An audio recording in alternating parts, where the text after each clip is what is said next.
아들들아 아비의 훈계를 들으며 명철을 얻기에 유의하라. 내가 선한 도리를 너희에게 전하노니 내 법을 떠나지 말라. 나도 내 아버지에게 아들이 되었었으며 내 어머니 보기에 유익한 외아들이 있었노라. 아버지가 내게 가르쳐 이르기를 내 말을 내 마음에 두라. 내 명령을 지키라. 그리하면 살리라. 지혜를 얻으며 명철을 얻으라. 내 입에 말을 잊지 말며 어기지 말라. 지혜를 버리지 말라. 그가 너를 보호하리라. 그를 사랑하라. 그가 너를 지키리라. 지혜가 제일이니 지혜를 얻으라. 물은 너의 얻은 것을 가져 명철을 얻을지니라. 그를 높이라. 그리하면 그가 너를 높이 들리라. 만일 그를 품으면 그가 너를 영화롭게 하리라. 그가 아름다운 관을 내 머리에 두겠고 영화로운 면류관을 내게 주리라 하였느니라. 아멘. 네, 오늘은 지혜를 얻으라 하는 제목을 가지고 말씀을 드리기를 원합니다. 그래서 본문에서 말씀하는 과연 지혜가 과연 무엇인가 하는 거죠. 여러분, 지혜, 위즈덤이라고 하죠. 이 지혜라는 말은 사전적으로 성공하는 방법 또는 원하는 결과를 얻기 위해서 올바른 계획을 세우는 것을 말한다, 이렇게 말을 합니다. 그러나 성경에서 말하는 그런 지혜는 욥기서의 말씀을 보면 12장 13절에 지혜는 하나님께 속한 것이다, 이렇게 말씀을 했습니다. 그러니까 본문에 말하기를 지혜자와 권능이 하나님께 있고 모략과 명철도 그에게 속하였나니, 그렇게 말씀을 합니다. 그러니까 하나님의 지혜는 단순히 삶을 살게 되는 어떤 지식을 의미하는 게 아닙니다. 올바른 방법을 세우고 원하는 결과를 얻고 하는 어떤 그런 지적인 부분이 아니라 하나님께서 계획하시고 하나님이 인도하시고자 하는 우리를 향한 모든 뜻이 성취되는 것, 그것을 또 지혜라고 이렇게 말씀하고 있습니다. 그래서 성경에서 말하는 지혜는요, 되게 실제적입니다. 그러니까 추상적이거나 그런 것이 아니라 굉장히 실제적인 거죠. 그래서 근본이 여호와를 경외하는 것이며 하나님의 길을 아는데 오는 특별한 통찰력을 일상생활에서 얻게 되고 또 깨닫게 되는 것, 그것이 지혜라고 하는 것입니다. 지혜는 철저하게 하나님께 속해 있는 것입니다. 그래서 하나님으로부터 내려오는 신령한 은혜와 깨달음이 지혜고, 그래서 그 하나님을 알게 되면, 하나님을 믿게 되면 자연히 하나님께서 우리에게 하나님이 주시는 신령한 지혜를 허락해 주신다라고 하는 것입니다. 인간의 창지혜는 바로 주께로부터 온다라고 잠언서 1장 7절에 말하죠. 여호와를 경외하는 것이 지식의 근본이요 미련한 자는 지혜와 훈계를 멸시하느니라 그랬습니다. 성경에서 말씀하는 지혜가 세 가지가 나옵니다. 첫째는 여호와 하나님이라고 합니다. 욥기서 12장 13절에 지혜와 권능이 하나님께 있다 그랬죠. 그리고 지혜는 예수 그리스도를 말합니다. 누가복음 21장 15절에 내가 너희의 모든 대적인 능히 대항하거니와 변박할 수 없는 구제와 지혜를 너희에게 주리라 그랬죠. 또 지혜는 성령을 말합니다. 고린도전서 12장 8절에 어떤 이에게는 성령으로 말미암아 지혜의 말씀을, 어떤 이에게는 같은 성령을 따라 지식의 말씀을 주신다 그랬어요. 그래서 성경에서 말하는 지혜의 근원은 여호와 하나님이며 예수 그리스도며 또 성령입니다. 그럼 결론 뭡니까? 삼위일체 되시는 하나님이 우리 지혜의 근본이다라고 하는 거죠. 사랑하는 성도 여러분, 오늘 본문의 말씀을 보면 지혜를 얻으라 그랬습니다. 지혜를 얻으라. 지혜를 버리지 말라. 또 지혜를 떠나지 말라. 그렇게 말씀하죠. 저 여러분들이 사는 지금 현재 삶의 모습을 보면 고도로 기술이 발달됐죠. 그래서 그 기술이 발달된 어떤 그 물건들, 또 현실 속에서 우리가 이렇게 사용하고 있는 여러 가지 물건들을 보면 그 얼마나 그 고도의 기술을 잘 활용해서 좋은 물건을 만들어내느냐에 따라서 아마도 뭐 그 회사나 그 사람이 인기를 얻게 되죠. 뭐 요즘에 전화기 뭐 삼성 문제가 조금 대두되고 또 많은 그런 어떤 크레딧이 신용이 이렇게 떨어졌다 그런 말도 있습니다만은, 이와 같이 어떤 자기가 가지고 또 개발하고 있는 그런 물건들, 그 지식들이 제대로 이렇게 사람들에게 표현되고 또 잘 알려지고 또 인기를 얻을 때 사람들은 그것을 좋아하고 또 많은 사람들이 그것을 쫓아갑니다. 우리 사회는 이런 지식과 기술을 따라서 살아가는 사회입니다. 오늘날 많은 사람들이 지혜를 놓치죠. 그래서 지혜는 별로 그렇게 중요하게 생각을 하지 않습니다. 지식을 더 강조합니다. 그래서 어느 공부를 했느냐, 무슨 학위를 받았느냐, 어느 회사에서 어느 파티에 일하느냐에 따라서 그 사람을 평가하게 됩니다. 한국에 여러분 이런 일화가 있죠. 아버지가 세 아들이 있습니다. 그 아버지가 죽게 되었습니다. 세 아들을 임종시에 불러 앉힙니다. 그리고 나서는 화살을 3개를 가져와라. 그래서 하나씩 나눠주고 하나씩 꺾어보라 해서 다 꺾습니다. 이번에는 3개를 한꺼번에 꺾으라 하니까 세 녀석이 다 하나도 못 꺾어요. 왜냐하면 하나 꺾는 것과 셋을 꺾는 것을 쉽지 않죠. 그러면서 죽기 직전에 너희들이 셋이서 이렇게 하나가 되어야 된다, 그렇게 말씀을 하고 죽었다고 하는 얘기, 우리가 잘 알고 있는 얘기입니다. 여러분, 화살을 꺾는 건 지식이 아닙니다. 지식은 화살이 어떤 역할을 하면 무엇으로 만들어졌으면 하는 게 지식이죠. 그러나 화살을 하나 꺾는 것과 셋이 꺾는 것은 다르다라고 하는 것은 지식이 아니라 그건 지혜라고 하는 거죠. 오늘날 세상을 살아가는 삶의 진정한 힘이 과연 여러분 무엇이겠습니까? 지식입니까? 예, 그럴 수도 있습니다. 우리에게 많은 도움을 줍니다. 그러나 정말 중요한 것은 지혜라고 저는 믿습니다. 그래서 부모로부터 배운 지혜, 또 교회에서 배운 그런 지혜, 또 우리의 삶을 통해서 얻게 되는 그런 지혜들, 이런 것들이 우리의 인생을 윤택하게 하고 기쁘게 하는 거죠. 그러나 세상이 주는 지혜는 단순합니다. 세상이 주는 지혜는 끝이 있습니다. 세상이 주는 지혜는 결국 인간적이고 육신적인 일입니다. 그러나 하나님이 주시는 참 지혜는 영적이요, 하나님이 주신 지혜는 영원한 생명이며 참 축복이라는 것을 우리가 믿게 됩니다. 오늘 성경을 통해서 우리는 3가지 지혜를 얻어야만 되는 이유를 깨닫게 됩니다. 그게 뭐냐면, 지혜를 사랑하면 그 지혜가 우리를 보호하시고 지키신다, 그렇게 말씀을 했죠. 6절에 뭐라고 말합니까? 지혜를 버리지 말라. 그가 너를 보호하시고 그를 사랑하라. 그가 너를 지키리라. 그렇게 말씀합니다. 가끔 이렇게 신문이나 매스컴을 보면 돈 많은 부자들이 그 돈을 킵하는 방법들이 여러 가지가 있더라고요. 그 중에 뭐 금덩어리를 산다 뭐 이러는데, 많은 그래도 그룹 총수들이 하는 행동을 가만 보니까 그림을 사는 거더라고요. 그래서 얼마 전에도 뭐 몇 년 전, 10년 전입니까? 그때도 뭐 어느 부인이, 그룹 부인이 뭐 그림을 잔뜩 사놓고 박물관장을 이름을 올리고 이렇게 그림을 뒤로 빼돌리는, 그래서 그것으로 재산을 축적하는 모습들을 보게 되는 거죠. 여러분, 사실 물질이 많은 것은 우리에게 도움이 됩니다만은, 그러나 물질이 우리를 영화롭게 하지는 않습니다. 우리에게 진정한 평안을 주지는 않습니다. 한 달에 1,000불 버는 사람하고 한 달에 10,000불 버는 사람하고 똑같은 말을 합니다. 아이고 힘들어, 모자라, 살기 어렵다, 이렇게 얘기하죠. 10,000불 버는 분이 우리 너무나 넉넉해서 쓸 게 없어, 이거 다 어떻게 해, 이 남은 돈 어떻게 할까, 이런 사람 하나도 없어요. 우리가 생각하면 한 달에 10,000불을 꼬박꼬박 벌면 그럴 수 있을 것 같은데 안 그래요. 1,000불 버는 사람이나 10,000불 버는 사람이나 100,000불 버는 사람이나 심지어 다 어렵다고 말합니다. 왜냐하면 그 물질의 부여는 우리에게 참 평안과 기쁨을 주지 않기 때문에 그렇습니다.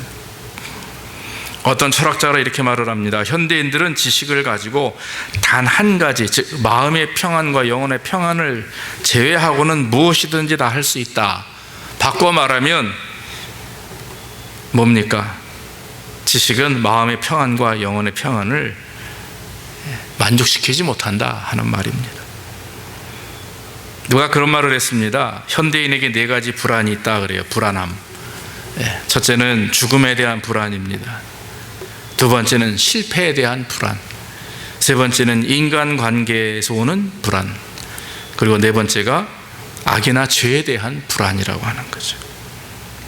사랑하는 성도 여러분, 이런 불안함이 무엇 때문에 옵니까? 바로 이 땅에서 살아가면서 세상을 쫓아보면 그런 불안함을 얻게 되는 거죠. 예수 그리스도를 진짜 믿는 분들이 죽음의 문 앞에 섰을 때 정말 불안함을 느끼고 실패를 느끼고 좌절을 느끼고 천국 갈까 지옥 갈까 불안해하는 분들을 제가 본 적이 없어요. 그동안 많은 임종하는 자리에 또 임종하는 분들을 많이 뵈었지만 진짜 믿음을 가지고 평생 하나님을 잘 섬겼던 그런 하나님의 사람들은요, 임종시가 올수록 때가 올수록 얼굴이 환하게 빛이 나고 천국에 대한 소망 때문에 그 자녀들은 그 앞에서 울고불고 해도 그 당사자는 아주 환하고 기쁜 모습으로 주님 곁으로 가는 모습들을 제가 너무나 많이 봅니다. 진짜 믿음은 우리를 불안케 하지 않습니다. 진정한 지혜를 소유한 자들은 불안함을 떨쳐버리게 됩니다. 왜냐하면 하나님을 잘 믿는 성도들이, 진정한 지혜를 가진 성도들이 불안에 안 찍기 때문에 그러죠. 여러분 지금 물질 때문에 불안하십니까? 사업 때문에 불안하십니까? 건강 때문에? 자녀들의 미래 때문에 불안하십니까? 네. 하나님의 지혜를 얻기를 간절히 축원합니다. 그것을 위해서 깊이 기도하시기 원합니다. 불안을 제거하고 환경을 이길 수 있는 것은 오직 하나님밖에 없어요. 즉 하나님을 사랑하는 것밖에 없습니다. 우리가 사무엘상 17장에 보면 다윗이 골리앗을 물리치는 모습이 나오죠. 거기에 다윗은 일반 소년의 나이입니다. 유스그룹 나이죠. 10대 소년이고, 골리앗은 키가 2m 넘는 2m 한 50 정도 되는, 서장훈 2m 7이래요. 그런데 TV에 나오는 거 보니까 보통 여자의 딱 2배더라고요. 키가 얼마나 큰지 모릅니다. 그런데도 이 골리앗은 거의 3m에 가까운 사람입니다. 그런데 그 물맷돌을 몇 개를 들고 나가가지고 그거 사용하지도 않고 하나만 사용해서 골리앗을 넘어뜨리죠. 넘어뜨리기 직전에 다윗이 골리앗에게 한 말이 참 은혜가 됩니다. 너는 내게 칼과 창으로 내게 오지만 나는 만군의 여호와 이름으로 너에게 가노라. 그렇게 말하면서 결국 골리앗을 물리치게 됩니다. 여러분, 다윗이 가지고 있는 것이 무엇입니까? 그것이 바로 지혜라고 하는 거죠. 싸움을 어떻게 하면 이길 것인가 하는 어떤 무기에 대한 기술적인 부분이 아닙니다. 물맷돌이 무슨 그게 기술입니까? 아닙니다. 그것은 지혜입니다. 믿음이라고 하는 지혜, 하나님을 사랑한다고 하는 그 지혜가 결국은 골리앗을 물리치게 되는 거죠. 다윗은 인생의 어려움을 많이 겪었습니다마는 그럴 때마다 그가 비록 실패와 좌절을 또 범죄를 행하지만 그러나 끝까지 잊지 않고 있었던 것, 놓치지 않았던 것은 그것은 하나님을 사랑하는 것이었습니다. 하나님을 죽기까지 사랑했기에 다윗은 끝까지 평정심을 잃지 않고 마음의 참 평안을 얻었다라고 하는 것입니다. 사랑하는 성도 여러분, 저 여러분들이 지혜를 사랑하시고 지혜를 기뻐하신다면 하나님이 저 여러분들을 보호해 주실 줄로 믿습니다. 더 지켜주실 줄로 믿습니다. 지금까지 지키시고 보호하신 하나님이 우리를 더 온전한 곳으로 인도하실 줄로 믿습니다. 또 한 가지 지혜를 높이라. 그리하면 그가 너를 높이 들리라. 그렇게 말씀을 했습니다. 사람은 다 높아지기 원하죠. 모두가 다 높은 자리에 앉길 원하고 남들에게 존경과 사랑받기 원합니다. 저도 여러분들이, 우리 사랑하는 자녀들이 다 그렇게 되길 원합니다. 정말 저 아이들이 커서 이 땅에서 사람들에게 사랑받고 나가 하나님을 기쁘시게 하고 정말 뒤처지는 자들이 아니라 앞장서서 이끌고 가는 리더들이 되길 원해요. 그런데 여러분, 저나 우리 아이들, 우리 모두 식구들이 하나님을 높여야만, 그래야 우리가 높아지는 겁니다. 여러분, 제가 자주 얘기하는 시소 원리 아시죠? 내가 낮아지고 남이 높아져야 그 다음에 내가 올라가는 거거든요. 중요한 건 우리가 높여지려고 하는 것이 아니라 하나님이 높아지면, 하나님을 우리가 높이면 그 다음에 하나님은 우리를 높이신다라고 하는 거죠. 중요한 원리고 정말 단순한 원리입니다만 정말 우리 인생의 가장 중요한 원리입니다. 공동체 생활 속에서, 성도의 관계 속에서 정말 여러분 우리가 높아지길 원하신다면 겸손하게 내가 낮아져야 되는 거죠. 말과 행동에 조심하고 상대방에게 상처 주지 않고 나를 드러내는 것이 아니라, 내 지식과 내 경험을 드러내는 것이 아니라, 나 자신을 낮추게 되면 상대방이 높아지게 되고 그 다음에 결국 하나님은 우리를 높여주신다라고 하는 것입니다. 우리가 지혜를 높이면 지혜가 우리를 높이게 될 줄로 믿습니다. 누가 그런 말을 했어요. 우리가 하나님을 높이면 하나님은 우리를 우리의 삶의 목표에 이르게 하신다, 그렇게 말씀을 했습니다. 저와 여러분들이 계획하고 있는 삶의 목적이 있어, 목표가 있죠. 그것이 우리의 생각으로 했다면 그것은 처음부터 잘못된 겁니다. 그러나 정말 기도 가운데 우리가 하나님 원하시는 대로 되기를 원하는 마음으로 하고 계신다면 여러분, 거기에 주인을 하나님으로 모시기를 주의 이름으로 축원합니다. 그러면 하나님이 그 목표가 달성될 수 있도록 여러분들을 그 목적지까지 잘 인도해 주실 줄로 믿습니다. 우리는 종종 그런 생각을 합니다. 이거 내가 왜 이렇게 잘못될까? 왜 이렇게 문제가 많을까? 그런 생각을 종종 할 때가 있어요. 한편으로 복을 받으면서도 우리는 종종 우리 스스로 낙심됨을 경험하게 됩니다. 근데 거기에 보면 세 가지 이유가 있다고 그래요. 첫째는 삶의 부도덕 때문에 그렇고요. 거짓된 삶이며 또한 욕심에 붙잡힌 삶을 살 때 그래요.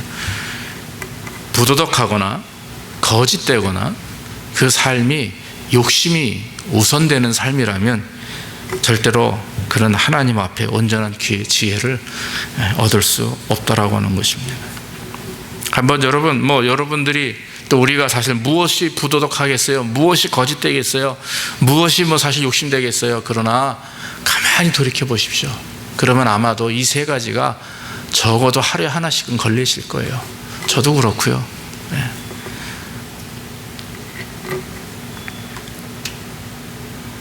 사랑하는 성도 여러분, 겉과 속이 다른 것은 거짓된 겁니다. 말씀대로 살지 못하는 것은 부도덕한 거예요. 나보다 하나님을 먼저 생각하지 않고 하나님보다 내가 먼저 생각나고 나를 먼저 채운다면 그것은 욕심에 의한 거죠.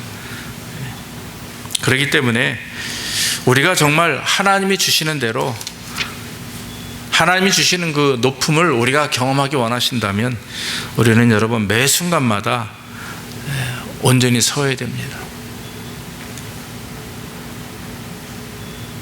그래서 사람들에게는 정말 겸손과 헌신을 통해서 섬기지만, 그러나 나 개인 스스로에 대해서는 신앙적인 부분이 철저할 수 있도록 좀 나를 다그쳐야 돼요.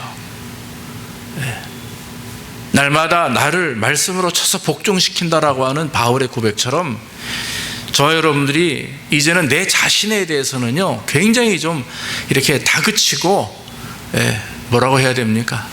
좀 강하게 해야 됩니다. 그래서 남에게는 오히려 관용과 사랑을 베풀지만 나 자신에 대해서는 좀 말씀 가운데 신앙적으로 부족함이 없도록 다그치고 또 말씀으로 쳐서 복종시키는 그러한 노력이 우리에게 필요합니다. 그래야 우리를 통해서 하나님이 높아지게 되는 거죠. 여러분, 다니엘서로 보면 우리가 그 다니엘이 그 이스라엘이 바벨론의 포로가 된 이후에 느부갓네살 왕이 다니엘과 같은 그런 젊은 어린 그 사람들, 소년들을 불러다가 양육을 키웁니다. 교육하죠.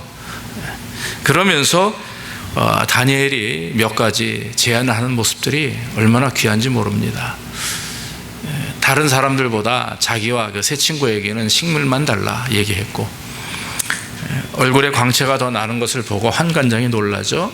시간이 지나면서 다니엘의 새 친구는 풀무불에 들어가지만 결국 주의 천사가 그들을 다 이렇게 보호하셔서 머리 털끝 하나 상하지 않고 다 이렇게 나오게 됩니다. 자, 왕이 그리 하실지 않아도, 그리 아니하실지라도, 하나님이 그리 아니하실지라도 나는 절대로 신상에게 절하지 않겠다. 자, 다니엘도 마찬가지입니다. 온전히 하루에 3번씩 하나님을 향하여 기도하는 것을 보고 시기한 그 간신배들이 말이죠, 다니엘을 죽이려고 했지만 결국 다니엘이 사자굴에 들어갔지만 아주 무사히 빠져나오는 모습을 봅니다. 자, 그와 같은 환난과 역경 속에서 복을 받고 은혜를 경험할 수 있었던 것, 심지어는 다니엘과 세 친구를 통해서 그 주변에 있는 많은 사람들이 하나님을 인정하도록 만들었죠. 그 이유가 무엇입니까? 그것은 바로 철저히 하나님을 높이는 삶이었습니다. 여러분, 내 믿음과 신앙을 지킨다라고 하는 게 이게 중요한 게 아니고요, 내 믿음과 신앙을 지킨다, 우리는 보통 뭐든지 신앙의 삶의 모습이 나부터 시작되는 거예요. 내가 지키는 거고, 내가 행하는 거고, 내가 믿음대로 살려는 것이고, 이렇게 얘기한단 말이에요. 그러니까 내가 좀 힘이 들면 넘어질 수밖에 없는 거죠. 왜? 신앙의 주체가 나니까. 여러분, 여기 자리에 오셨어요. 예배 드리는데 오늘 그래도 주일날 할 일이 많은데 다 포기하고 와가지고 내가 하나님께 예배를 드리는 거죠. 결국 주체가 내가 돼요. 저도 그래요. 제가 설교하는 거고, 어떤 땐 제가 설교 준비하는 것이고, 그래서 항상 제가 주체가 돼요. 근데 어느 날 제가 이걸 조금씩 깨고 있습니다. 깨워주고 있어요. 왜냐하면 그게 온전한 예배자의 모습이 아니라는 걸 알기 때문에, 신앙인의 모습이 아니라는 걸 알기 때문에. 그래서 믿음 위에 굳게 서는 것은 여러분, 내 노력과 내 의지가 아닙니다. 바꿔 말씀드리면, 철저하게 하나님 편에 서서 하나님을 기쁘시게 하고 하나님께 영광을 돌리고 하나님 막 입에 달고 사는 거예요. 그냥 입으로만 주여 뭐 이게 아니라 진짜 삶 속에서, 그저 머릿속에서, 내 삶의 영역 속에서 하나님의 성령 인도하심이 떠나지 않아요. 그러면 잡혀 산다고 그러죠. 잡혀 사는 거죠. 내 의지나 내 노력이나 내 관심이나 이거 우선에, 이거 먼저 하나님이 나를 딱 부여잡고 끄는 힘이, 능력이 있기 때문에, 그게 성령의 능력이고 그게 성령의 힘이기 때문에 내가 뭐를 하려고 준비해도 안 돼요. 양해를 구하는 것은 사실 수요일부터 금요일까지 또 제가 이번에 어떻게 갑자기 또 인도를 하게 됐습니다. 뭐 사실 하루입니다. 수요일 저녁에 아마 집회가 있을 것 같고요. 정식으로 지금 얘기된 거는 목요일 날 12시에 맨하탄에 있는 그 젊은 2세들 모임에, 이제 김용복 목사님 아시죠? 그분이 거기서 2세라고 하는, 이제 1.5세 2세인데 일반인들이 아니고요, 맨하탄에서 사역하는, 뭐 거기 뭐 밴커버 아메리카 그 지역의 부지점장도 한국 여자래요.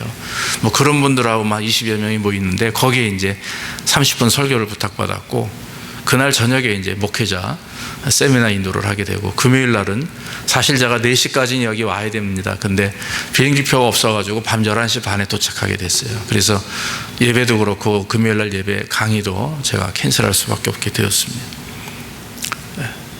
지난번에 9월에 갔었던 시카고 그 부흥회 집회도 가가지고 제가 두렵게 떨림으로 가는데요, 갈 때마다 또 설교할 때마다 고백하는 건 뭐냐면, 아무리 제가 계획하고 준비하고 막 그렇게 잔뜩 들고 가도요, 강단에 올라가서 하나님이 이끄시는 힘을 경험하지 못하면 1시간 반 설교를 못하죠. 근데 그런 은혜를 경험하게 됩니다. 그러면서 사로잡힘의 은혜가 없으면 나가서 어떻게 말씀을 증거할 수가 없는 거죠. 사실 오늘 교회 매주일 주일도 마찬가지입니다. 제가 여러분 원고 준비해가지고 와서 읽는다고 은혜가 되는 건 아니지 않습니까? 뭔가 소통이죠. 영적인 소통이 이루어질 때 거기에 은혜가 있고 역사가 있는 것인데, 그것은 바로 사로잡힘이라고 하는 겁니다. 성령의 사로잡힘. 그래서 여러분들이 예배 가운데 사로잡힘을 당해야 되죠. 성령의 이끌림을 당하셔야 되고, 붙들림 바 될 때 우리는 참 하나님의 은혜를 경험하고, 또 삶 속에서 그 말씀대로 살려고, 믿음으로 살려고, 말씀대로 내 자신을 쳐서 복종시키려고 하는 노력들이 일어나게 되는 거죠. 사랑하는 성도 여러분, 다윗이 그 외 많은 참된 하나님을 믿는 그리스도인들이 정말 그 어려움 속에서도 믿음으로 꿋꿋하게 커다란 열매를 맺고 하나님을 기쁘시게 했던 이유는 그것은 다 하나님의 인도하심에 순종하고 그 성령의 사로잡힘에 순종할 때라고 하는 것입니다. 여러분, 하나님을 높이는 방법이 바로 그겁니다. 내 노력으로 인해서 내가 수고하고 땀 흘려서 하나님을 높이는 게 아니라 성령께 서로 잡힐 때 하나님이 나를 높여주시는 거고, 또 하나님을 우리가 높일 수 있는 은혜를 경험하게 되는 것입니다. 세 번째는 지혜를 품으라. 그리하면 그가 너를 영화롭게 하리라 그랬습니다. 8절 9절에 만일 그를 품으면 그가 너를 영화롭게 하리라. 그가 아름다운 관을 내게 내 머리에 두겠고 영화로운 면류관을 내게 주리라 그랬습니다. 성경에 보면은요, 지혜의 왕인 솔로몬이 왕이 됐을 때 꿈에 이제 하나님이 부르시죠. 그러면서 천사를 통해 얘기합니다. 야, 이제 내가 너에게 무엇을 해주길 원하느냐? 그랬더니 솔로몬이 뭐라고 대답합니까? 하나님, 나에게 지혜를 달라 그래요. 이 이스라엘을 잘 다스릴 수 있도록 지혜를 주십시오. 그랬더니 하나님이 대답하기를, 거기 이제 그 9절에 그러죠. 지혜로운 마음을 주사 주의 백성을 재판하여 선악을 분별하게 하옵소서 했더니 그 기도가, 그 구함이 하나님의 마음에 합당했다, 흡족했다, 이렇게 말씀을 하시면서 복을 주시는데, 그 지혜의 복을 주시는데요, 이건 뭐 이루 말할 수 없는, 즉 전 세계가 놀랄 만한 지혜를 주셨어요. 그래서 정말 주변에 있는 모든 나라들, 민족들의 그런 그 사람들이 다 와가지고 경배하고 인사하고 또 예물을 가지고 와서 다 솔로몬의 지혜를 듣기를 원합니다. 그때 하나님께서 솔로몬에게 주신 것 중에 보이지 않는 지혜를 마음에 간직하면 내 머리에 생명의 면류관을 내게 씌워주리라, 그렇게 말씀을 하십니다. 사랑하는 성도 여러분, 예수님은 성경에서, 신약 성경에서 어떤 부자에 대한, 어리석은 부자에 대한 말씀을 하십니다. 오늘 밤에 내 재물을 빼앗아 버리면 너는 누구의 것이 되겠느냐? 이 어리석은 부자야, 그렇게 말씀을 했습니다. 돈이 많음이, 결국 물질의 부유함이 우리를 기쁘게 하진 않죠. 중요한 것은 부유함과 물질이 우리를 기쁘게 하고 우리를 악하게 하고 하지 않습니다. 중요한 건 그것을 지혜 없이 활용하고 지혜 없이 그것을 대할 때 문제를 경험하게 되는 거죠. 여러분, 뭐 그런 사람 있지 않겠습니까? 어떤 돈 많은 사람이 돈이 너무 많아요. 그걸 지키기 위해서 여러 가지 방법을 사용하죠. 뭐 세큐리티 시스템도 하고 경비원도 세우고 막 그래요. 근데 만약에 그 사람이 스트레스 받아서 죽었다면, 그 사람이 그 돈 다 놔두고 갑자기 암에 걸려 죽었다면, 그 사람이 시기하는 사람에 의해서 살인을 당하거나 길에서 사고나 죽었다면 어떻게 할 거냐 이거예요. 그런 일들이 비일비재합니다. 그런 일들이. 그걸 우리는 어리석은 부자다라고 그러죠. 중요한 것은 하나님 앞에서 우리가 온전한 모습을 가지고 지혜를 품는 자들은 분별할 수 있고 또 나눌 수 있고 또 그것을 통해서 하나님께 영광 돌릴 수 있고 활용할 수가 있다라고 하는 것입니다. 사랑하는 성도 여러분, 지혜를 품으면 우리를 영화롭게 합니다. 물질을 품는 것, 지식을 품는 것보다 더 중요한 것이 지혜를 품는 것입니다. 우리 자녀들에게 여러분 뭘 남겨주시겠어요? 우리 사랑하는 우리 아이들에게, 태원이에게, 효성이에게, 흔히에게 뭘 남겨주시겠어요? 물질입니까? 어떤 사업입니까? 근데 여러분, 하나님이 하셔야 됩니다. 할렐루야. 아무리 우리가 뭘 남겨주려고 그래도요, 저는 우리 부모님으로부터 특별히 물질을 받거나 뭘 받은 거 없어요. 지혜를 받았어요. 그게 뭐냐면 어릴 때부터 어머니를 통해, 아버지를 통해 신앙교육을 배웠어요. 그게 저를 영화롭게 했고, 제가 영화로워진 이유는 바로 하나님을 영화롭게 하기 때문이에요. 여러분, 잠깐 1분만 제 얘기할게요. 저는 아시다시피 공부를 잘 아시다시피 저 공부 못했어요. 저 공부 못했어요. 중학교 때도 항상 중간 이하였습니다. 그러니까 고등학교 때 공부를 잘했으면요, 인문계 고등학교 딱 가죠. 성적이 안 되니까 솔직히 공업고등학교에 간 거예요. 그런데 제가 하나님, 어머니가 저를 하나님께 드렸다, 서원했다라고 하는 것을 알게 된 건 사실 고2 때였고, 고등학교 2학년 때 사실 제가 학생회 회장을 하고 있었을 때인데, 그때 제가 하나님을 깊이 만났을 때예요.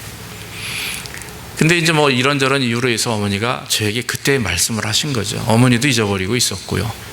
근데 그 말씀을 듣는 순간, 엄마 무슨 소리를 이렇게 안 나왔어요.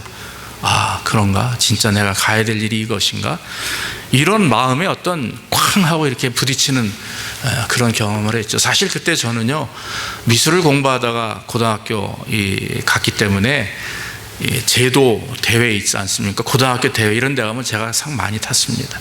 학교에서는 아주 굉장히 저에 대해서 이렇게 기대를 하고 있었어요. 그런데 고등학교 3학년 들어가면서 제가 결심을 하고 신학을 가겠다 하고 신학대학에 원서를 쓰겠다 하니까 선생님들이 4명이 온 거예요. 4명이 교무실로 불러서 야단 세워놓고 야단을 치는 겁니다. 네가 그래도 4년제 대학을 들어가야, 공부해서 4년제 대학 들어가는 건 정말 쉬운 일이 아니거든요. 들어가야 학교의 이름이 나는데 어찌 너 갑자기 신학교 그게 뭐냐, 공부 못하는 애들이 가는 데고 다 떨어진 애들이 간다, 예수쟁이냐 너 뭐 이래가면서 야단을 치는데 뭐 어떡합니까? 그래도 마음에 그게 결심이 됐으니까. 그러면서 이제 그때부터 하나님의 붙들림이 뭔지 제가 이제 느끼는 거예요. 대학을 다닙니다. 대학을 다니다가 장교로 들어갑니다. 대학원을 다닙니다. 3군데의 학교를 다닙니다. 미국에 와서 유학을 합니다. 그런데요, 이렇게 하나님이 정말 공부를 잘해서 토플을 뭐 600개를 맞아서 가고 그런 게 아니라 순간순간 역사하시는 은혜가 얼마나 귀한지, 저를 꼴이 되지 않고 머리 될 수 있도록 이렇게 인도하시는 은혜를 너무나 많이 경험하고 지금도 경험합니다. 제가 실력이 있어서 교수를 합니까? 천만의 말씀이에요. 제가 뭔가 뛰어나기 때문에 이렇게 복음을 전합니까? 천만의 말씀이에요. 제 생각엔 천만의 말씀인데, 그럼에도 불구하고 하나님은 저를 적시적소에 또 시간과 때에 따라서 이렇게 세워주시는 모습을 지금도 경험합니다. 그러니까 몸둘 바를 모르겠어요. 정말 솔직한 제 심정입니다. 근데 돌아보면 바로 어릴 때부터 가졌던 그 믿음, 부모님으로부터 배웠던 믿음, 지금도 눈물을 흘리며 밤이고 새벽이고 기도해 주시는 양 부모님, 어머니의 기도, 두 분의 기도, 또 우리 주변에 있는 식구들, 또 성도님들의 기도, 이런 것들이, 이런 모든 은혜들이, 축복들이 저에게 현실화되는 것 같아요. 할렐루야. 이거 제가 감히 고백할 수 있는 내용입니다. 여러분, 우리의 자녀가 정말 우리보다 더 신앙 온전해야 되는 거 아니겠습니까? 저는 우리 자녀들이 저의 신앙보다, 저의 삶의 어떤 보다 더 잘 되기를 원하고 그렇게 될 것을 믿습니다. 뭘 물려줘야 되겠어요? 여러분, 믿음과 신앙입니다. 그런데 교회에 보내기 때문에 교회에서 알아서 하기 천만의 말씀이에요. 저는 어릴 때부터 교회를 통해서 무엇을 배운 게 아닙니다. 부모님을 통해서 배웠어요. 어머니의 기도를 통해서 배웠고, 가정예배를 통해서 배웠고, 교회 가서는 그때그때 말씀을 들었죠. 그러나 실제적인 신앙의 삶의 훈련은 엄마 아빠를 통해서, 아니 솔직히 엄마를 통해서 배웠어요. 왜냐하면 그것이 능력이요 힘이기 때문에 그렇습니다. 여러분, 정말 하나님 앞에서 우리가 마음에 다시 한번 결심을 가지고 우리 부모님들이 자녀를 위해서 더 기도하시고, 기도하는 모습들을 아이들이 보면서 배울 수 있도록, 믿음 안에서 순종하는 모습들을 보면서 배울 수 있도록 여러분, 우리 자신을 쳐서 복종시키며 내가 어떻게 하면 하나님을 높일까, 내가 어떻게 하면 하나님의 지혜를 내 마음속에 품고 끝까지 이것을 붙들고 갈 것인가라고 하는 그런 어떤 투쟁과 싸움이 내 안에서 있어야 되는 겁니다. 그럴 때 하나님 우리를 붙들어 주시고 우리의 자녀를 붙들어 주십니다. 믿습니까? 그래야 거기에 역사가 있는 거고요, 나중에 후회하는 삶을 살지 않습니다. 말씀을 맺습니다. 우리가 지혜를 얻는데 힘써야 됩니다. 내 남편이 중요한 게 아니에요. 지금 내 아내가 중요한 게 아닙니다. 제가 중요한 거예요. 우리 자신이 중요한 겁니다. 지금 내가 하나님 앞에서 온전히 지혜를 붙들 때 그것을 보고 우리 주변에 있는 사람들이 같이 변화되거든요. 그러니까 왜 당신은 안 변해? 왜 너는 그 모양이야? 이렇게 얘기하지 마시고 우리 부부간에 여러분 나만 봐야 돼요. 이제 나만 바라봐. 나만 봐야 돼. 나를 보고 내가 변화되고 내가 참 지혜를 소유할 때 거기에 역사가 일어나는 거예요. 거기 나를 통해서 하나님 우리 자식을 축복하는 거예요. 내 남편의 신앙을 통해서가 아니라 내 아내의 신앙을 통해서가 아니라 내 신앙을 통해 하나님이 내 자녀를 축복하신다. 이렇게 믿으시면 그것이 정답인 줄로 저는 믿어집니다. 모쪼록 참 지혜를 소유하시고 말씀에 따라 내 자신을 쳐서 복종시키는 가운데 진짜 하나님의 역사하심과 축복이 여러분들을 통해서 우리 자녀들에게 자손 만대이기를 주의 이름으로 축원합니다. 기도하겠습니다. 아버지 하나님, 오늘도 부정한 종을 통해서 하나님의 말씀을 증거할 수 있도록 인도하시니 감사합니다. 지혜를 얻으라 했습니다. 명철을 얻으라 하셨습니다. 지혜를 버리지 말라 하셨고 지혜가 제일이니 지혜를 얻으라 말씀을 하셨습니다. 하나님, 우리가 지혜를 얻게 하시고 하나님을 높이게 하시고 하나님을 영화롭게 할 수 있도록 인도해 주옵소서. 그것이 우리가 영화롭게 되는 것이요 우리가 지혜로운 자가 되는 것이요 우리가 복을 받는 자가 되는 것일 줄로 믿사오니 아버지, 우리를 축복하시고 우리 집사님들의 가정과 그 각 영혼과 우리 자녀들에게 복을 주심으로 아버지 하나님을 높이고 또 지혜를 간직하며 또 지혜를 따라 순종할 수 있도록 우리를 축복하여 주시옵소서. 예수님의 이름으로 기도하옵나이다. 아멘.